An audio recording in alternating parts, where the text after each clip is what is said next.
All right. Hello, hello, hello.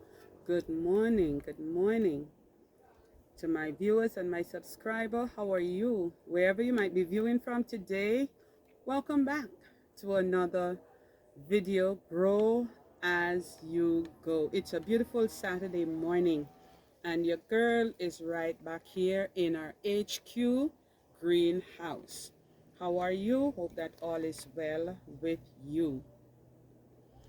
Thank you for those of you that viewing and those of you that subscribe. Thank you so very much. Continue to share, continue to comment. And for those of you that have not yet subscribed, go ahead and subscribe for your girl. Your subscription does wonders. Today, I'm here to talk about a very popular plant, and of course we see this all over the place,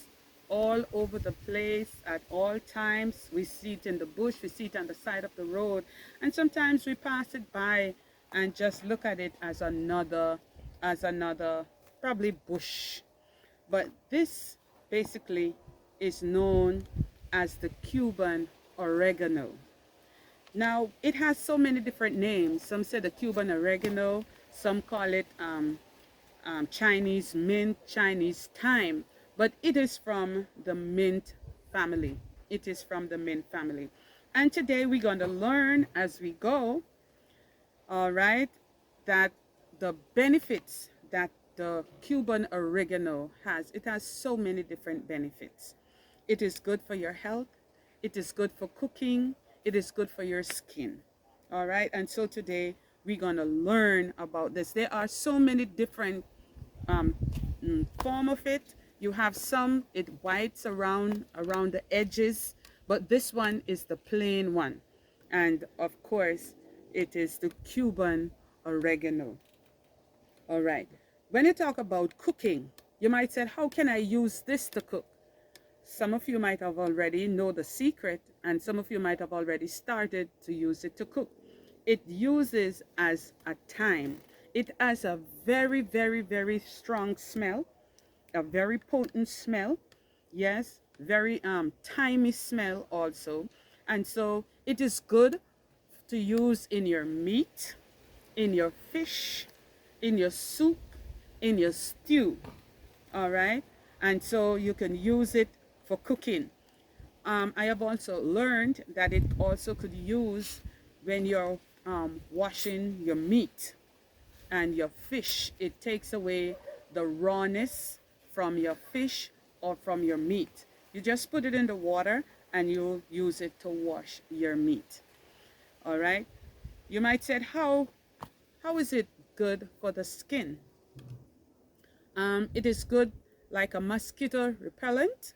You know, you could crush it, crush it, crush the leaves, and you could just rub it on your skin, and the mosquitoes will not bite your skin. Yes, guys, this is what this Cuban oregano could do.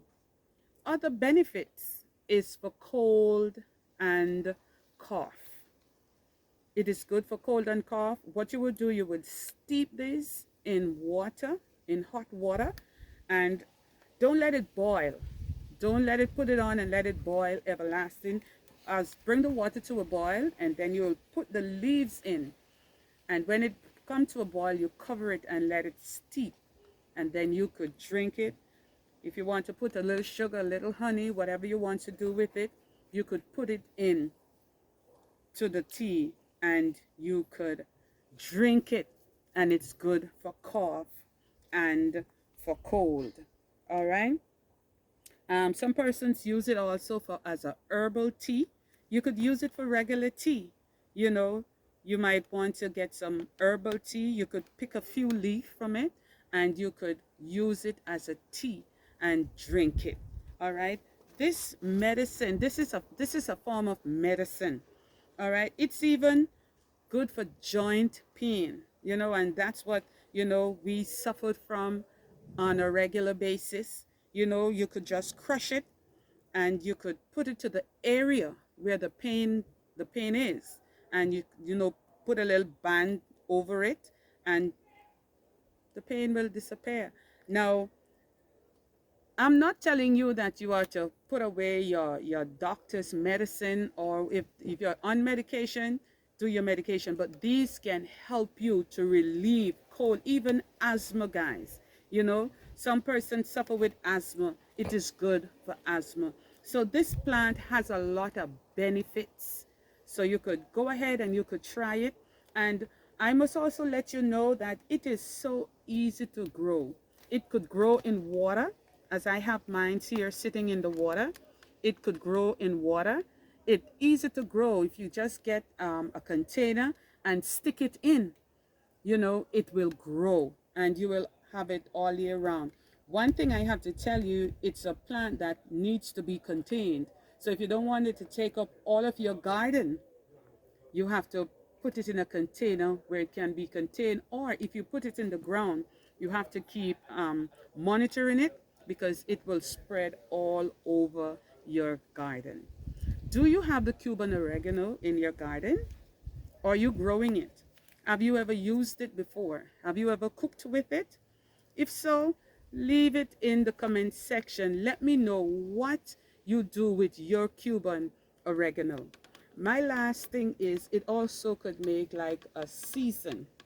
Like you could put it to dry, and guys, this take forever to dry. It is not a plant that dries easily. You will have this here for months for it to dry, and it will take time. But when it does dry, you could combine it with different herbs. You know, celery, dry onion, dry scallion, thyme, rosemary, and you could put it in your bulletin and you could blend them together, and you could make a natural herbs for your seasoning.